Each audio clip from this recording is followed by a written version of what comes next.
हम लोग हम लोग श्रीमद् भागवतम के तीसरे स्कंद के 19वें अध्याय के 30वें श्लोक से आगे पढ़ेंगे। एक बात मैं आप सब भक्तों को बोलना चाहता हूं, आपके भाग्य की प्रशंसा करना चाहता हूं जो कि चैतन्य महाप्रभु करते हैं। चैतन्य महाप्रभु के पास कौन से प्रद्युम्न मिश्र आए और उन्होंने कहा कि मुझे कृष्ण कथा का दान कीजिए, कृष्ण कथा मैं सुनना चाहता हूं। तो महाप्रभु कहते हैं कि जो व्यक्ति आप कृष्ण कथा सुनना चाहते हैं, आप बहुत भाग्यवान हैं। और फिर महाप्रभु कहते हैं कि जो भी कृष्ण कथा सुनना चाहता है वो बहुत भाग्यवान है। अब आप कहेंगे कि आप यह क्यों कह रहे हैं? मेरा हाथ जोड़ के निवेदन है कि अगर आपका ये भाग्य है तो दुनिया में किसी भी व्यक्ति को आपके इस भाग्य को नष्ट करने के लिए अलाउ मत कीजिए। Is that sinking in? Is that sinking with everyone? क्योंकि चाह कर भी आप दिए किसी को नहीं दे सकते हैं, उसके पास होगा या उसके पास नहीं होगा। भगवान की बात सुनाई जा सकती है लेकिन जरूरी नहीं कि सभी व्यक्ति रुचि दिखाएं। करोड़ों करोड़ों के जन्मों के पुण्य जब फलीभूत होते हैं तब व्यक्ति को भगवान की कथा में रुचि है आती है। क्या कोट कर रहे थे महाराज? पूर्व जन्म के पाप से हरि कथा ना सुहाए, ऐसे कुछ है ना? हाँ, पूर्व जन्म के पाप से हरि चर्चा ना सुहाए, उग्र ताप से भूख, मतलब अच्छा समझ गए। उग्र ताप मतलब उग्र बुखार से व्यक्ति की भूख खत्म हो जाती है। तो आप देखें कृष्ण कथा का भी सुनने की जो रुचि है वो एक भूख के समान है। भाई भूख लग गई खाने की, हाँ अभी लग रही भूख लग रही, ऐसा होता है ना, खाना खाना खाना, एक अर्ज। It is very rare. Prabhupada समझाते हैं interest in Krishna consciousness means hearing and chanting is extremely rare. आप सभी लोग रेयर स्पीशीज में हैं, एक्सटेंट में मत होइएगा। समझते हैं ना भाषा? एक व्यक्ति बिल्कुल स्पष्ट समझना। कुछ भक्तों को छोले भटूरे में इंटरेस्ट होगा, with all due respect they can have it, हैं उनको छोले भटूरे में इंटरेस्ट होगा, उनको भागवतम की चर्चा में नहीं होगा। आपको है तो कृपया आप कथा की रुचि का भटूरा मत बनने दीजिए। वो कुछ आपको प्रीचिंग करेंगे, अरे सेवा भी करो, ये भी करो, वो करो। हाँ करिए, सेवा करिए, लेकिन कथा के समय में आपको सेवा का नहीं अवकाश होना चाहिए। ये प्रभुपाद जी ने एक बार माता, क्या नाम उनका, यमुना माता जी को डांट लगाई थी। वो लाइफ मेंबर बनवा रही थी शाम की कथा के समय। तो प्रभुपाद बोले कहाँ थी तुम? कहते मैं लाइफ मेंबर बना रही थी, सेवा में थी। तो बोले ये सब करोगी तो तुम कर्मी बन जाओगी। और एक शिला भक्ति सिद्धांत सर ठाकुर जी का स्टेटमेंट तो बहुत ज़बरदस्त है। कह रहे हैं हम लोग यहाँ पर क्राफ्ट्समैन बनने नहीं आए। कौन समझा सकता है इसका क्या मतलब है? We are not here to become craftsman.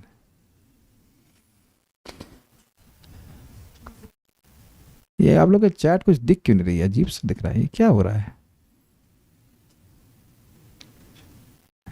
पता नहीं क्या है इस इसमें। नहीं डिसेबल तो नहीं है लेकिन अजीब सा दिख रहा है। मैंने तो कुछ नहीं किया, पता नहीं अपने मन से होगा। एनीवेज ठीक है। पैसे होकर मतलब नहीं। देखिए कभी कभी लोग केवल कर्मेंद्रियों को भगवान की सेवा में लगाने को ही सेवा मानते हैं। कुछ समझ रहे हैं? हाथ और पांव को ही लगाए रखना, हाथ और पांव को लगाना चाहिए लेकिन केवल कर्मेंद्रियों को लगाना नहीं चाहिए। क्या बोल रहा हूं ध्यान से सुनिएगा। केवल कर्मेंद्रियों मतलब कथा जब होगी तो सब भाग जाएंगे, अरे सेवा है सेवा है सेवा है। लेकिन ज्ञानेंद्रियां मतलब आपके कान को लगाना सबसे ज्यादा महत्वपूर्ण है। ऐसा नहीं कि अन्य चीजें महत्वपूर्ण नहीं हैं। तो ये जो भागवत का फल है कि सुनने की इच्छा होने से ही भगवान हृदय में आ जाते हैं, ऐसा महिमा अन्य भक्ति के साधनों का नहीं है। है उनकी महिमा लेकिन ऐसी महिमा नहीं है। तो ये बड़ा प्रबल साधन है, इसको बड़े आदर के संग स्वीकार कीजिए, अपने भाग्य को बढ़ाइए। It is just rare. पुण्यर बिना तो श्रवण इच्छा न उत्पद्यते इति अर्थ। तो अब हम लोग पढ़ते हैं आगे। आपने सुना कि हिरण्याक्ष जो है वो मारा गया है और उसकी मृत्यु की प्रशंसा ब्रह्मा आदि देवताओं ने भी करी कि ऐसी मृत्यु किसी को मिलती है क्या। जिन भगवान का ध्यान योगी जन लिंग शरीर अर्थात सूक्ष्म शरीर से मुक्त होने के लिए एकांत स्थान में करते हैं, मतलब देख नहीं पाते हैं भगवान को, केवल ध्यान करते हैं, उनको उनके हाथ का स्पर्श प्राप्त किया और उनको देखते देखते उसने शरीर छोड़ा है। कुछ ही जन्मों में यह भगवान के पास चला जाएगा, इसमें कोई संदेह नहीं, ये ब्रह्मा जी ने कहा। अब उसके बाद भगवान की स्तुति देवगण करते हैं। इस पर एक विनोद की बात यह है कि, विनोद कह लीजिए, स्लाइट विनोद है कि जब व्यक्ति जो भक्त है पहले भागवतम पढ़ता है तो कहता है यार फिर प्रार्थना आ गई। आप अगर पढ़े हो, पता नहीं किसी का संभव है क्या, फिर वही प्रार्थना, वही Krishna is supreme personality of God.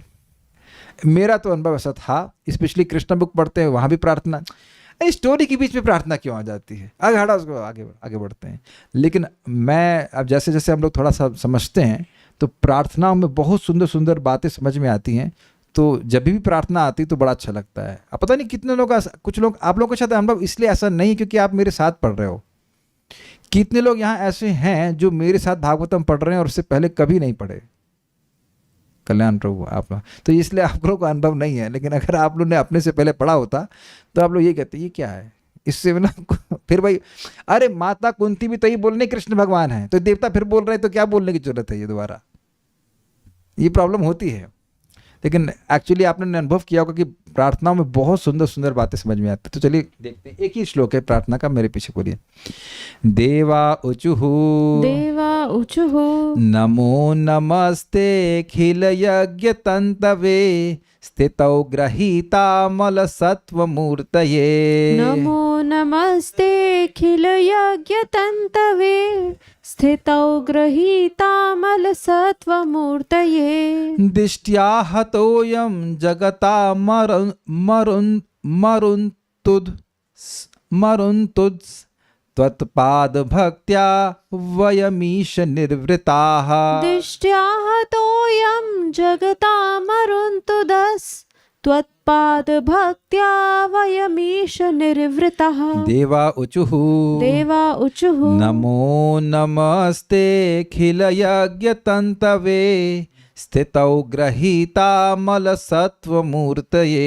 नमो नमस्ते खिल यज्ञ तंतवे स्थितौ ग्रहीतामल सत्वमूर्तये। दिष्ट्या हतोऽयं जगता मरुन्तुद् त्वत्पाद भक्त्या व्ययमीश निर्वृताः। दिष्ट्या हतोऽयं जगता मरुन्तुद् त्वत्पाद भक्त्या वयमीश निर्वृतः।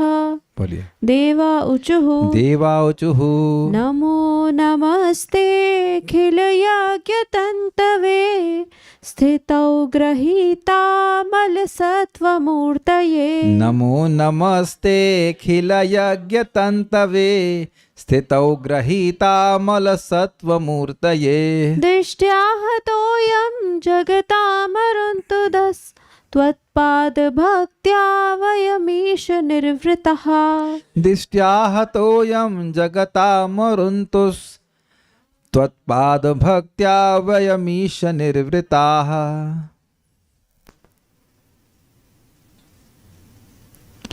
देवताओं ने भगवान को संबोधित करते हुए कहा, कौन से भगवान?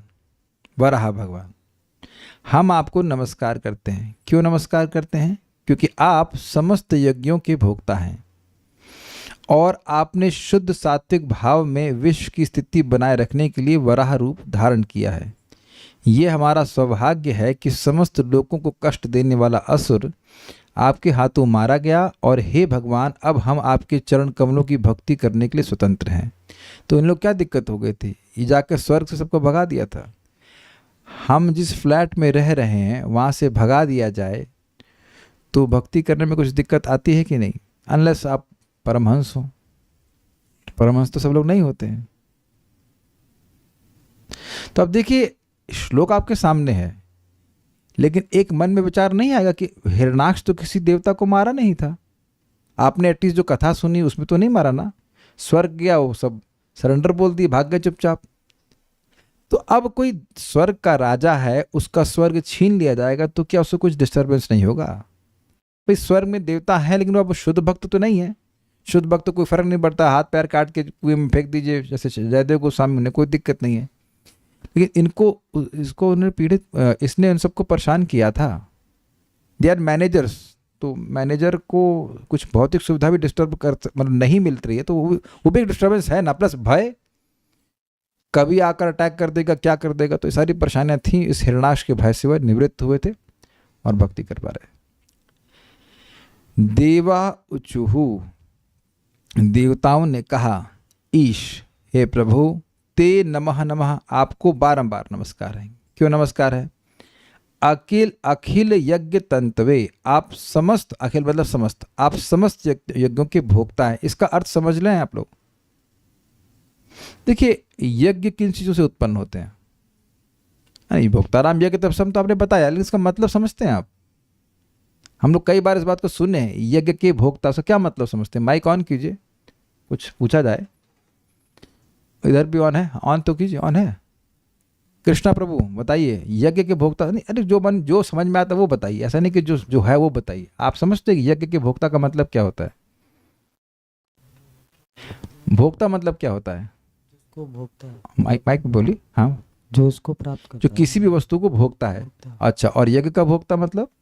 जो यज्ञ को भोगता है। इजी, तो जैसे रसगुल्ले को भोगने वाला, खाने वाला, उस वस्तु का आस्वादन करने वाला। अग्रीड? एंजॉयर, ये बस सिंपल अर्थ है। अब प्रश्न होगा कि यज्ञ किससे उत्पन्न होता है? निशा माता जी बताएंगे यज्ञ किन से उत्पन्न होता है। और आपसे संस्कृत भी हम एक्सपेक्ट करते हैं 50% अर्थ ट्रांसलेशन बताने का और 100% संस्कृत बताने का। यज्ञ कर्मों से उत्पन्न होते हैं। हाँ, संस्कृत बता दीजिए। कर्मों समुद्भवम्। Very good, 100% marks. यज्ञ कर्म समुद्भवम्। और वेदवादिनी कर्म किससे उत्पन्न होते हैं?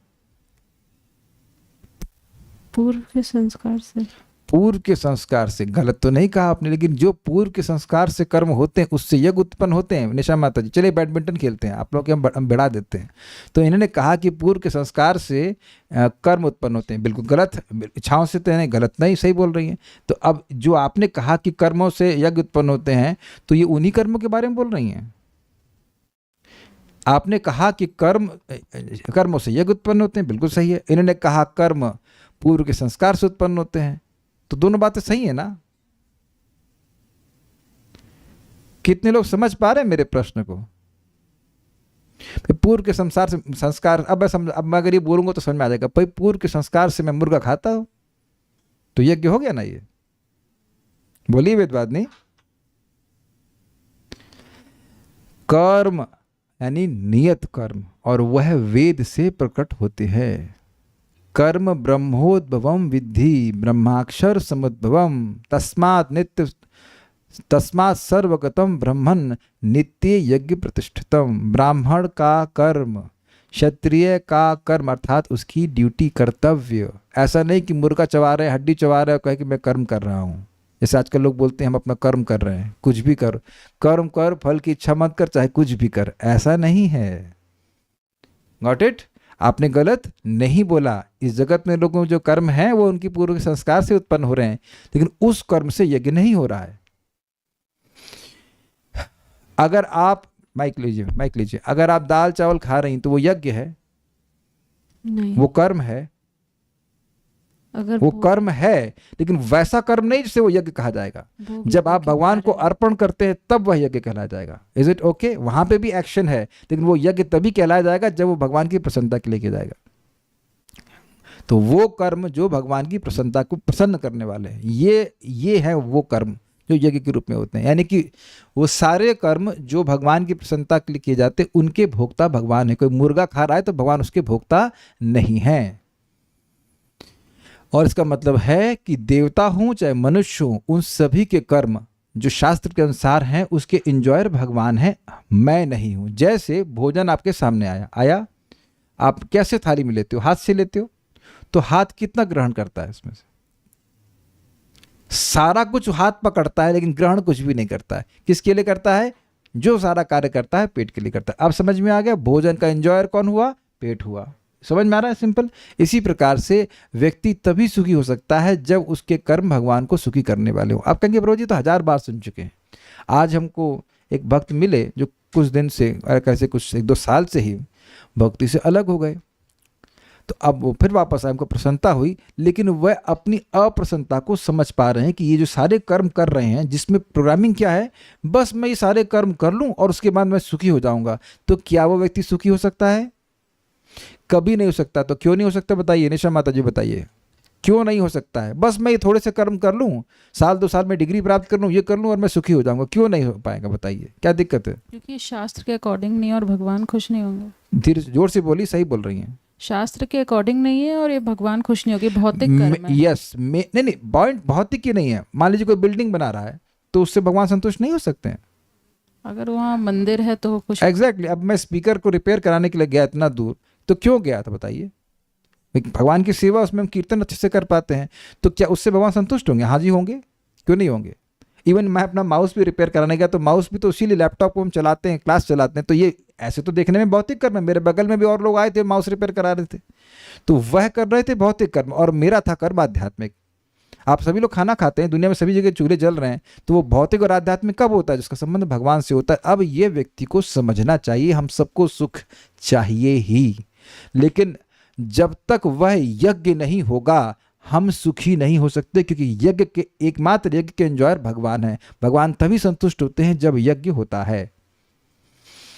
ये बहुत इंपॉर्टेंट पॉइंट है। उम्मीद है कि आप, मैं जानबूझकर रुक करके बोल रहा हूँ इस बात को, कि अगर आप चाहते हो कि आप सुखी हो, then make sure that you are performing yajna, ना सिर्फ कर्म फल से बचने के लिए, अपितु खुद को भी सुखी रखने के लिए।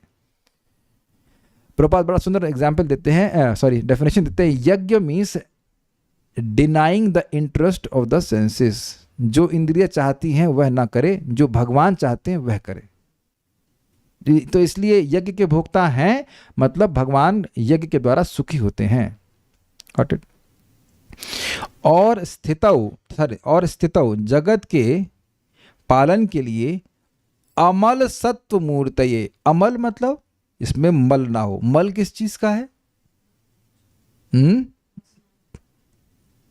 कैसे, वासना भी ठीक है, लेकिन मल जो है गुणों का होता है, रजगुण तमगुण सत्वगुण, उससे रहित। इसीलिए कह रहे हैं अमल सत्व मूर्ति, अर्थात शुद्ध सत्व की मूर्ति। सत्व में मंगल शरीर ग्रहित, धारण करते हैं। धारण करने का मतलब जैसे आप लोग कपड़े धारण करते हैं ना, वैसे ही। क्या कहना चाहते हैं धारण करने का मतलब? धारण करने का मतलब है कि भगवान अपने नित्य स्वरूप को इस जगत में प्रकट करते हैं। देखिए, ये सब बातें क्यों व्याख्या करने की जरूरत है? आप कभी सोच सकते हैं कि व्याख्या करने की क्यों जरूरत है? क्योंकि मायावादी यही बोलते हैं कि जो निर्विशेष ब्रह्म है वह भगवान का सगुण स्वरूप लेकर के आ जाता है, वो कृष्ण हो, चाहे राम हो, चाहे वराह हो। इसीलिए बार बार आचार्यों ने समझाया है कि ग्रहित का मतलब यह नहीं है कि पहले वो निर्विशेष ब्रह्म था और अब वह सगुण ब्रह्म हो गया, ऐसा कुछ भी नहीं है। भगवान अपने नित्य स्वरूप को जगत में प्रकट करते हैं, यह है अर्थ। जगताम अरुन्तुदः, प्राणियों को अत्यंत दुख देने वाला, अयम दिष्टिया हतः, यह दुष्ट दैत्य सौभाग्य से मारा गया है। अब आप ये बताइए कि सौभाग्य किसका था? माइक पे बताइए। हिरणाक्ष। Very good. सौभाग्य हिरणाक्ष का भी था और सौभाग्य देवताओं का भी था।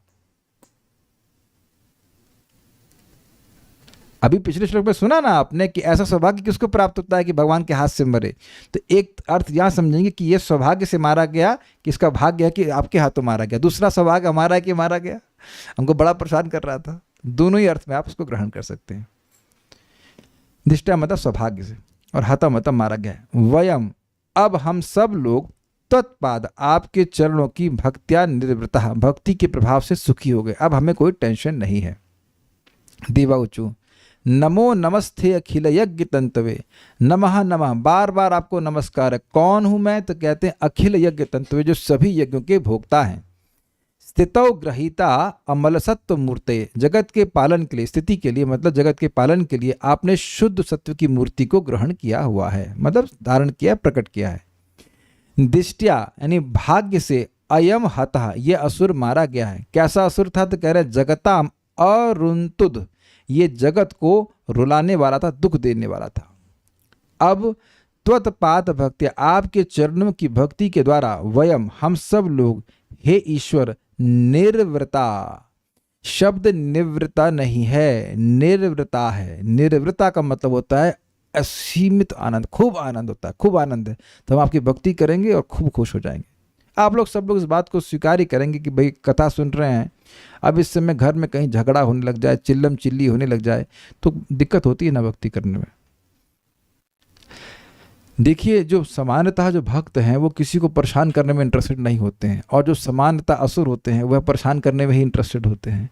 तो कह रहे हैं हम लोग शांति से भक्ति कर पाएंगे, सिंपल सी बात बोलते हैं श्रीधरी, यानी कि अपने भगवान के उपकार को वह उसके प्रति कृतज्ञता ज्ञापित कर रहे हैं कि हम लोग अब शांति से भक्ति कर पाएंगे। कुछ पूछ रहे हैं? निवृत्त नहीं है, निर्वृत्त। देखिए ऊपर भी रा और नीचे भी रा है, ये दोनों शब्द बहुत सिमिलर से लगते हैं तो कभी कंफ्यूजन हो सकता है। निवृत्त मतलब निवृत्त में सेवानिवृत्त, गिविंग अप, लेकिन निर्वृतः मतलब आनंद। ठीक है। कृषि भूवाचकः शब्दः न च निर्वृत्तिवाचकः तयोर ऐक्य परम ब्रह्म अभिधीयते। कृष्ण शब्द की व्याख्या करते हुए श्लोक में बताया गया है कि कृषि भूवाचक शब्द, कृष्णा में जो कृषि शब्द है, कृष्ण शब्द है, वह भूवाचक अर्थात सत्तावाचक है, और ण शब्द जो है वो निर्वृत्ति अर्थात आनंदवाचक है, यानी कि जिनकी सत्ता ही आनंदमय है।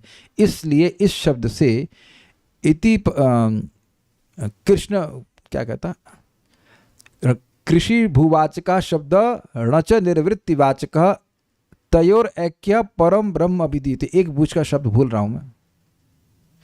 इन दोनों के जोड़ से तयोर ऐक्य, कृष्ण और ण के जोड़ से पर ब्रह्म भगवान को इंगित किया जाता है, बुलाया जाता है। तो समझ रहे हैं ना, निर्वृत्ति की व्याख्या कर रहा हूं मतलब आनंद में, भगवान की सत्ता ही आनंद में है, इसलिए उनको भगवान कृष्ण कहते हैं। ओके श्रीधरी, आप संपूर्ण यज्ञों का विस्तार करने वाले अथवा उनके कारण स्वरूप हैं। ये अखिल यज्ञ तंत्वे की व्याख्या शिला श्रीधर स्वामी कर रहे हैं। सभी यज्ञों का विस्तार करने वाले का मतलब कौन कौन से यज्ञ मान्य होंगे उसके प्रणेता भगवान हैं। गीता में कुछ बताया, कुछ किसी को याद आ रहा है? सह यज्ञा प्रजा सृष्ट्वा पुरा वाचा प्रजापति अनेन प्रसविष्वध्वम एष वो तुष्ट काम दुख। सृष्टि की शुरुआत के में ही यज्ञ के संग प्रजा की सृष्टि करके प्रजापति भगवान विष्णु ने कहा कि इस यज्ञ के द्वारा तुम प्रसविष्ट मतलब तुम यू विल फ्लरिश, क्या कहेंगे उसको, तुम फ्लरिश को क्या कहेंगे, फल, हाँ फलोगे फूलोगे, दूधो नहाओगे पूतो फलोगे, ऐसा कह लीजिए, मतलब आप ऑपुलेंस को प्राप्त करेंगे। एष वो तुष्ट काम दुख, ये तुम्हारी सारी इच्छाओं के लिए काम धेनु गाय के समान होगा, ये बात बोल रहे हैं। तो यज्ञ की सृष्टि विस्तार करने वाले, यज्ञ प्रोसीजर का विस्तार करने वाले कौन है? भगवान विष्णु हैं। और आप याद होगा अगर आप लोगों को कि ब्रह्मा जी ने यज्ञ की जो प्रक्रिया बनाई थी वो भगवान के अंगों से ही बनाई थी, भगवान के जो विश्वरूप है उसी के अंग से बनाई थी। अगर आपने सुन चुके हैं, अब इस बात को जानते हैं, तो जो कुछ भी आप वस्तु से यज्ञ करते हो वो भगवान की ही वस्तु है। तो दोनों बातों में भगवान का विस्तार करने वाले, यज्ञ का विस्तार करने वाले हैं और उनके कारण स्वरूप है, मतलब क्योंकि वह यज्ञ का विस्तार कर रहे हैं इसलिए यज्ञों के कारण भगवान है। इसीलिए बोला गया कर्म ब्रह्मोद्भवो विद्धि ब्रह्माक्षर समुद्भवम। भगवद गीता में भगवान बोल रहे हैं कर्म ब्रह्मोद्भवो विद्धि। ये समझो कि कर्म ब्रह्म अर्थात वेद से प्रकट होते हैं, ब्रह्म अक्षर समुद्भवम, और जो ब्रह्म यानी वेद हैं वह अक्षर भगवान से प्रकट होते हैं। तस्मात् सर्वगतम ब्रह्मन, इसीलिए हर जगह रहने वाले ब्रह्म अर्थात भगवान नित्य यज्ञ प्रतिष्ठितम, नित्य ही यज्ञ में रहते हैं। इसका मतलब क्या है? भगवान से वेद आए, अग्रीड, वेद से कर्म आए और कर्म से यज्ञ आते हैं, ये सबको समझ में आ गया। तो भगवान सारे यज्ञों के कारण है, ये समझ में आया। भगवान के निश्वास से वेद आते हैं, ये पता है। वेद से कर्म आते हैं, ब्राह्मण का, क्षत्रिय का, वैश्य का, शूद्र का, ये भी सबको समझ में आया। और उन कर्मों से यज्ञ होते हैं, ये भी सबको समझ में आ गया। तो यज्ञों के कारण भगवान हैं, ये समझ में आया। अब माइक लीजिए वेदवाद, बहुत कल्याण को पूछता हूँ। हाँ इजी, इनको मिठाई पसंद है। रस मलाई में कितनी मात्रा में दूध होता है? ये तो कठिन प्रश्न हुआ, पता नहीं। ये पता हो मुश्किल। रस मलाई में दूध होता है कि नहीं होता है? होता है। पक्का होता है। ये देखो डाउट कर दिया मैंने। खाएं रसमलाई? जी प्रभु जी, मिष्टी दही में होता है कि नहीं होता है? होता है। अब समझ गए मैं क्या बोलना चाहता हूँ। अच्छा, मट्ठे में होता है। और दही में होता है। और कौन सा बता दिया भाई? और कोई भी कुछ होता है? छाछ तो हो गया। तो अब मैंने 4-5 चीजें का नाम लिया, उस सब का कारण कौन है? दूध है। तो मैं ये कहना चाहता हूं कि कार्य में कारण उपस्थित होता है। अग्रीड? समझ में आ गया? तो अब जब भी यज्ञ करेंगे तो उसके कारण कौन से? कोई भी यज्ञ कर रहे हैं उसका कारण कौन है? भगवान। वही बात भगवान गीता में बोलते हैं, तस्मात् सर्वगतम ब्रह्मन नित्य यज्ञ प्रतिष्ठितम। वह भगवान जो हर जगह रहते हैं वह हमेशा यज्ञ में रहते हैं। आए जो, ये बड़ी अजीब सी लैंग्वेज है, जो भगवान हमेशा हर जगह रहते हैं, नहीं, जो भगवान हर जगह रहते हैं उनके बारे में यह क्यों कह रहे हैं कि वो यज्ञ में हमेशा रहते हैं? अर्थात व्यक्तिगत रूप से भगवान यज्ञ में अवस्थित रहते हैं और इस कारण से जब यज्ञ होता है तो व्यक्ति पवित्र हो जाता है। यद्यपि भगवान सब जगह हैं लेकिन प्रकट रूप से यज्ञ में है। जैसे अब मुझे प्यास लगेगी तो मैं इस पानी जो लोटे में भरा उसको पीऊंगा। पानी तो यहाँ हवा में भी है, उसको तो नहीं पिया जा सकता है। सो एक बहुत बड़ा सूत्र आप सीखिए, प्लीज सीखिए और आज ही सीख लीजिए। शास्त्र को हम सीखते हैं अपने जीवन को चेंज करने के लिए। जब भी हम यज्ञ कर रहे हैं तो हम भगवान का संपर्क प्राप्त कर रहे हैं। तो जीवन को ऐसे ढालना है कि किसी न किसी रूप में आप हर क्षण कोई यज्ञ करते रहें।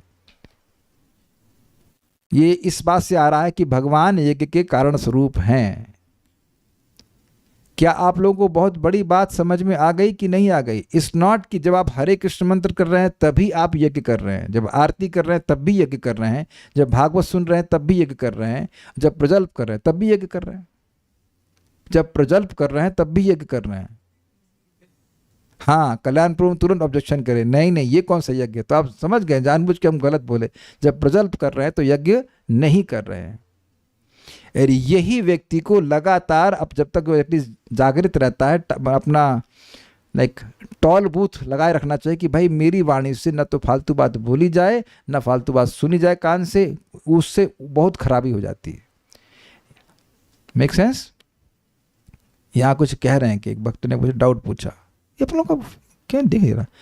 यज्ञ मीन्स नॉट कर्मकांड? नहीं, यज्ञ में कर्मकांड भी आता है, ऐसी बात नहीं है, लेकिन हम लोग के लिए जो यज्ञ का अंडरस्टैंडिंग है वो है भगवान की भक्ति के कार्य। कर्मकांड भी भगवान की प्रसन्नता के लिए किया जाना चाहिए। भगवान विष्णु प्रसन्न हो और मेरी इच्छा को पूर्ण करें। ओके, अरुंतुद का अर्थ मर्म स्थल का भेदन करने वाला, तो स्पष्ट है, परेशान करने वाला। तात्पर्य, यह संसार 3 गुणों सत्व रज तथा तमोगुण वाला है, किंतु आध्यात्मिक जगत तो शुद्ध सत्व है। यहाँ यह बताया गया है कि भगवान का रूप शुद्ध सत्व है, जिसका अर्थ है कि वह भौतिक नहीं है। इस भौतिक जगत में कहीं भी शुद्ध सत्व नहीं है। मतलब जिस भी वस्तु का संबंध भगवान से नहीं है वह किसी न किसी गुण में जरूर होगी।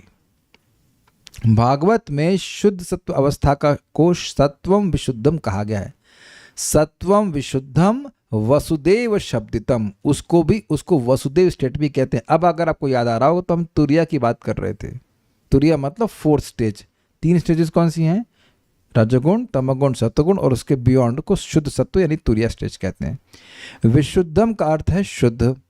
शुद्ध सत्व में अन्य 2 निम्न गुणों अर्थात रजो तथा तमोगुण के कारण कोई कल्मश नहीं होता और प्राकृत सत्व भी नहीं होता। समझ लीजिएगा, शुद्ध सत्व का मतलब ये नहीं जैसे हम लोग आटे को छान करके कीड़े बाहर निकाल देते हैं ऐसा नहीं है। शुद्ध सत्व में प्राकृत सत्व भी नहीं होता, क्योंकि जो भौतिक गुण हैं उनको आप कभी पूरी तरह से अलग कर ही नहीं सकते हैं।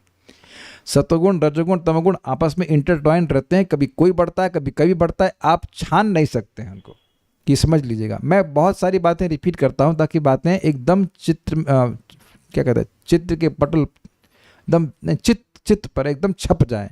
कोई एकदम सो रहे हो उठाकर पूछे तब भी तुरंत उत्तर दे दें, बिकॉज यहाँ मार्क्स के लिए क्लास नहीं हो रहा है, बार बार सुनने से बात छपती है मन में। ठीक है। अतः वराह रूप जिसमें भगवान प्रकट हुए थे इस भौतिक जगत का न था। भगवान के और भी कई रूप हैं, किंतु इनमें से एक का भी सांसारिक गुणों से कोई संबंध नहीं रहता। ये रूप विष्णु रूप से अभिन्न है और विष्णु समस्त यज्ञों के भोक्ता हैं। ये एक प्रश्न बीच में आया था ना कि क्या भगवान के सब अन्य अवतार विष्णु स्वरूप होते हैं? तो जो विष्णु तत्व हैं वो सब वैसे ही होते हैं। वेदों में जिन यज्ञों की अनुशंसा की गई है वे सभी श्री भगवान को प्रसन्न करने के लिए हैं। तो अब यह भी क्लियर हुआ ना, कर्मकांड भी भगवान को प्रसन्न करने के लिए ही है। वासुदेव परा वेदा वासुदेव परा मखा, प्रथम स्कंद तृतीय अध्याय। वासुदेव की प्रसन्नता के लिए ही सारे वेद हैं, सारे कर्म हैं, सारे यज्ञ हैं, इत्यादि इत्यादि। तमोगुणी होने पर ही मनुष्य अन्य बिचौलियों यानी दूतों को प्रसन्न करने का प्रयत्न करते हैं, किंतु जीवन का वास्तविक ध्येय परम पुरुष भगवान विष्णु को प्रसन्न करना है। ये समझे बात? बिचौलिए कौन है? मिडिल मैन मतलब देवता। भगवान इस बात को गीता में कहते हैं मय्येव विहितान् हितान् ये पिन्य देवता भक्ता यजन्ते श्रद्धयान्विता तेपि मामेव कौन्तेय यजन्ते अविधिपूर्वकम। जो अन्य देवताओं की पूजा करते हैं वह भी मेरी ही पूजा करते हैं, लेकिन ठीक विधि से नहीं करते हैं। और देवताओं की इच्छा, देवता जो कुछ दे भी रहे हैं वो भी भगवान के द्वारा ही विहित है। किस प्रकार से विहित है कि भाई तुम्हारी कोई ये पूजा करेगा तो तुमको ये देना है। कुछ समझ रहे हैं इस बात को? और वो जो दे भी रहा है वो भगवान से लेके दे रहा है। तो ये बात ना समझ करके लोग देवताओं की पूजा करते हैं, ये बात प्रभुपाद कह रहे हैं। यही नहीं, सभी यज्ञों का उद्देश्य भी भगवान को प्रसन्न करना है। जो जीवात्मा इसे भली भांति समझते हैं वे देवता, दैवीय या देवतुल्य माने जाते हैं इस जगत में भी। इसलिए ब्राह्मणों को भूसुर कहा गया है। भू मतलब पृथ्वी और सुर मतलब देवता, क्योंकि ब्राह्मण भगवान विष्णु की आराधना करते हैं। चूंकि प्रत्येक जीवात्मा परमेश्वर का ही अंश है, अतः यह उसका धर्म है कि भगवान की सेवा करे और उन्हें प्रसन्न रखे। सभी देवता श्री भगवान के प्रति आसक्त होते हैं। उन्हीं की प्रसन्नता के लिए विश्व भर को कष्ट प्रदान करने वाले असुर का भगवान ने वध किया। किनको प्रसन्न करने के लिए? देवताओं को प्रसन्न करने के लिए। एक इंटरेस्टिंग बात है कि अगर आप भगवान को प्रसन्न करना चाहते हैं तो ऐसा नहीं कि भगवान इनडिफरेंट रहेंगे, वह भी भक्त को प्रसन्न करना चाहते हैं। ये था माम प्रपद्यन्ते।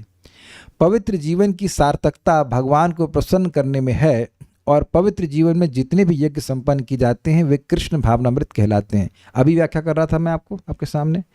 एक बात समझिए, हम जब सुबह बढ़िया से जप करते हैं तो क्या होता है? क्या होता है?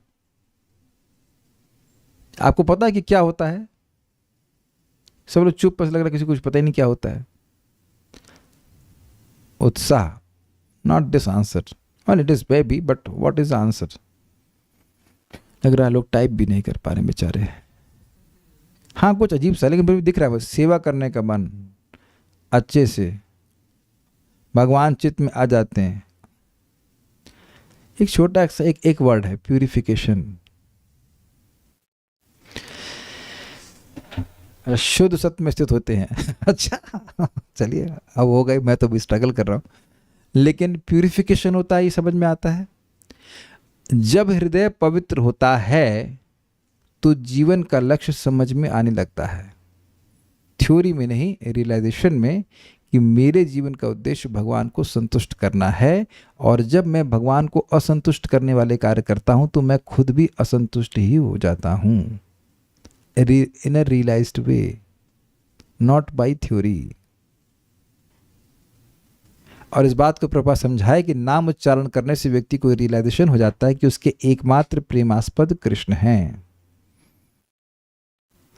इज इट सिंकिंग इन?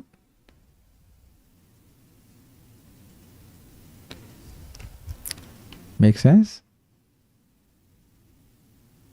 इसीलिए प्रभुपाद ने कहा कि पवित्र जीवन की सार्थकता भगवान को प्रसन्न करने में है। जब व्यक्ति पवित्र जीवन जीता है तो उसका ही विल सर्व कृष्णा। जिस व्यक्ति के हृदय में भगवान की सेवा की इच्छा फिक्स हो गई है उसका जीवन पवित्र है। ये शाम तो अंतगतम पापम जननाम पुण्य कर्मणाम ते द्वंद्व मोह निर्मुक्ता भजन्ति माम दृढ़व्रता। श्लोक समझते हैं। जिनके सारे पाप नष्ट हो चुके हैं और जिन्होंने पुण्य कर्म किए हैं, पवित्र जीवन जिया है, वह द्वंद्व से रहित होकर अर्थात सुख दुख की भावना से रहित होकर के भगवान का दृढ़ता से भक्ति करते हैं। Is it okay?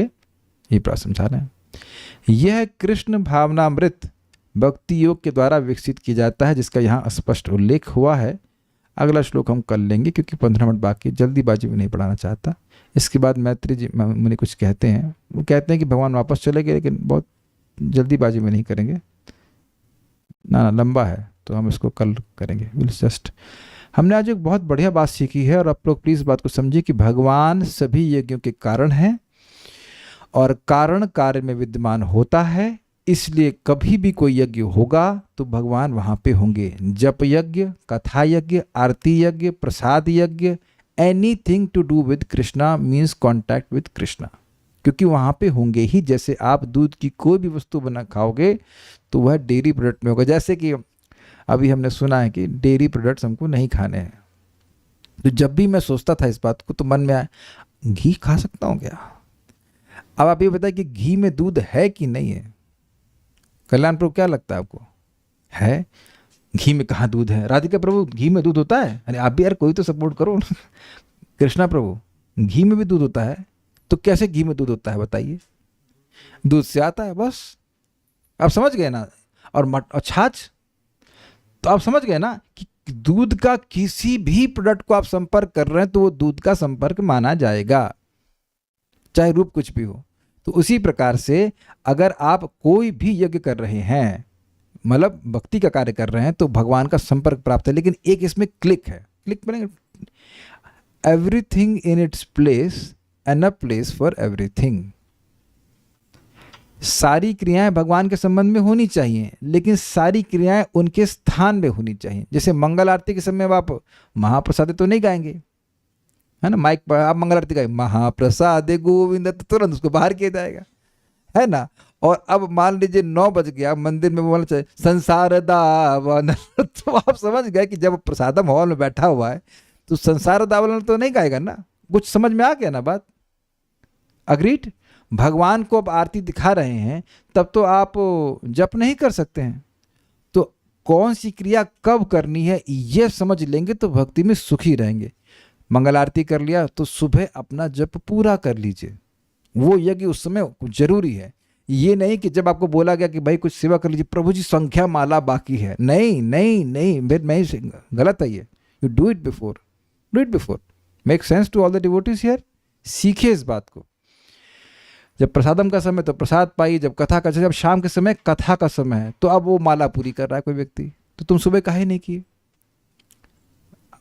सब चीज का समय है, उसको उस प्रकार से। यहां तक कि आपका सोना भी यज्ञ है, लेकिन क्लास में नहीं, बेड के ऊपर, ताकि आप सुबह, नहीं नहीं आप मजाक में नहीं बोल रहा हूं, मैं निवेदन कर रहा हूं, जोड़ के मेरा छोटा फोन दिखाना है क्या यहाँ पे? आप सभी लोगों से निवेदन कर रहा हूं कि थोड़ी, भाई भक्ति करने से तो पूरा जगत से विरक्त हो जाते हैं, आप अपने स्मार्टफोन से विरक्त हो जाइए और स्टूपिड फोन ले लीजिए। इसमें कोई सिम नहीं है, ये केवल अलार्म की तरह मैं यूज करता हूं। फोन बंद कर दें अगर आप कुछ काम नहीं है, मतलब, और काम ना रखिए, बेहतर रहेगा। 9 बजे के बाद प्रयास करें कि आप फोन बंद करके सोने की तरफ जाएं। अनलेस अलग मुझे पढ़ना पड़ता है तो भी फिर भी हम रेस्ट्रिक्ट कर रहे हैं कि कम जल्दी सो जाएं, ताकि सब अब नींद पूरी हो जाए और आप सुबह उठ करके अच्छे से नाम जप यज्ञ करें। ये सभी कुछ यज्ञ है। यज्ञ means denying the interest of the senses. छोटी छोटी बातें हैं लेकिन उनका प्रभाव बहुत बड़ा होता है ना कल्याण प्रभु? कितने बजे आप कितने बड़े आप ये स्टूपिड यज्ञ करेंगे, मतलब इंटेलिजेंट यज्ञ? बोलो, माइक बताओ, माइक बताओ, कितने बजे करोगे आप? भाई मंदिर के आप बड़े मैनेजर हैं ना, इस्कॉन वृंदावन के टेम्पल प्रेसिडेंट हैं, तो कितने बजे आपको फ़ोन बंद करने के लिए बोला गया? हाँ बताइए माइक पे। 9 बजे। 9 बजे नहीं, 8:45 पे। मैं सोचा था जो बोलेगा 15 मिनट पहले बोलूँगा, तो 8:45 पे कर दीजिए और जल्दी सो जाइए ताकि आप सुबह उठ के कर सके। बहुत अच्छा होता है। Morning hours are irreplaceable. आज मैं बहुत डीपली विचार कर रहा था परम पूज्य राधा गोविंद महाराज का वचन, जो मैंने साक्षात सुना था। धर्मात्मा का ऑफिस था ना पहले, तो महाराज व्हील चेयर पे क्लास देके आए थे बाहर।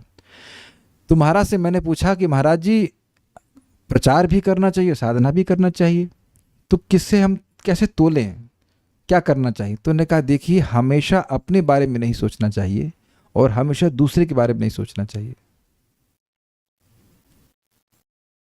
मैं फिर से रिपीट कर रहा हूं, हमेशा अपने बारे में नहीं सोचना चाहिए और हमेशा दूसरे के बारे में नहीं सोचना चाहिए। कितना डीप उत्तर है ना। सुबह आपका जप आपके लिए है, you need to be nourished. रात्रि में अगर बहुत देर तक आप जगोगे, मैं भी जगूंगा, तो आप सुबह जब कैसे कर लेंगे? Please raise hands if you are superman और सुपर वुमेन। नहीं है ना कोई यहाँ पे, कोई ऐसा? तो ये मुझे सबको रोज शिक्षा देनी पड़ती है। समय हो गया, 8 बज गया, अगर किसी कुछ काम नहीं है विशेष, कोई सेवा नहीं है, जल्दी जल्दी सो जाइए। आप देखेंगे सुबह खूब फ्रेश उठेंगे और अच्छे से नाम जप यज्ञ कर पाएंगे। This all classes are for that purpose that we chant very nicely. Deepa माता जी कुछ कहना चाहती हैं, लेकिन देखिए यहाँ पे कहने का अवकाश नहीं है, चैट का अवकाश है। आपको चैट कर दीजिए तो हम उससे उत्तर दे देंगे। पता नहीं क्या सिस्टम चैट का होगा ये भी कुछ। हाँ, ये तो सबका अलग अलग दिख रहा है, सबका अलग अलग नाम से। Anyways, so will stop now.